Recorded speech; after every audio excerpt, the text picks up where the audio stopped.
আজিৰ দিনটোৰ তিনিটাকৈ গুৰুত্বপূৰ্ণ খবৰ। অংগনবাড়ী কেন্দ্ৰসমূহত কৰ্মী নিযুক্তিত অনিয়ম কেলেংকাৰী আৰু ৰন্ধন কৰ্মীসকলৰ এটা খবৰ। মধ্যাহ্ন ভোজন কৰ্মচাৰী ইউনিয়নৰ দুৰ্গা পূজাৰ 3 সপ্তাহৰ পূৰ্বেই বানজ চাহ শ্ৰমিকে লাভ কৰিব। প্ৰথমটো খবৰ যে বাক্সা জিলাৰ বুনমাজা পথাৰত অংগনবাড়ী কৰ্মী নিযুক্তিত অনিয়ম সৃষ্টি হৈছে। উপযুক্ত অৰ্হতা থকা প্ৰাৰ্থী বঞ্চিত হৈছে আৰু অংগনবাড়ী কেন্দ্ৰৰ বাহিৰৰ অঞ্চলৰ এগৰাকী প্ৰাৰ্থী নিযুক্তি দিয়া হৈছে। সেয়েহে স্থানীয় ৰাইজে দাবী উত্থাপন কৰিছে তদন্ত হ'ব লাগে আৰু এই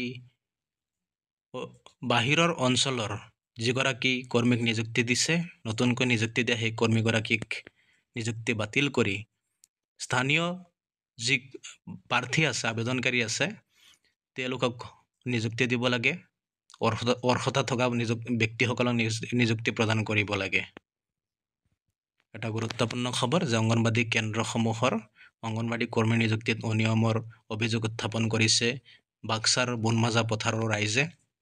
আন এটা গুৰুত্বপূৰ্ণ খবৰ, মধ্যাহ্ন ভোজন কৰ্মচাৰীসকলৰ বিদ্যালয়সমূহত কৰ্মৰত হৈ থকা যিসকল ৰন্ধন কৰ্মী আছে, ৰন্ধন কৰ্মীসকলৰ খবৰ। শিৱসাগৰ জিলা সমিতিৰ 3য় দ্বিবাৰ্ষিক সন্মিলন অনুষ্ঠিত হৈ যায় সদৌ অসম মধ্যাহ্ন ভোজন কৰ্মচাৰী ইউনিয়ন শিৱসাগৰ জিলা সমিতিৰ উদ্যোগত। আৰু ৰন্ধন কৰ্মীসকলৰ যি দাবী, সেই দাবীসমূহক লৈও আলোচনা কৰা হৈছে। কেনেদৰে আগবাঢ়িব মধ্যাহ্ন ভোজন কৰ্মচাৰী ইউনিয়নে তাৰে সিদ্ধান্ত গ্ৰহণ কৰে।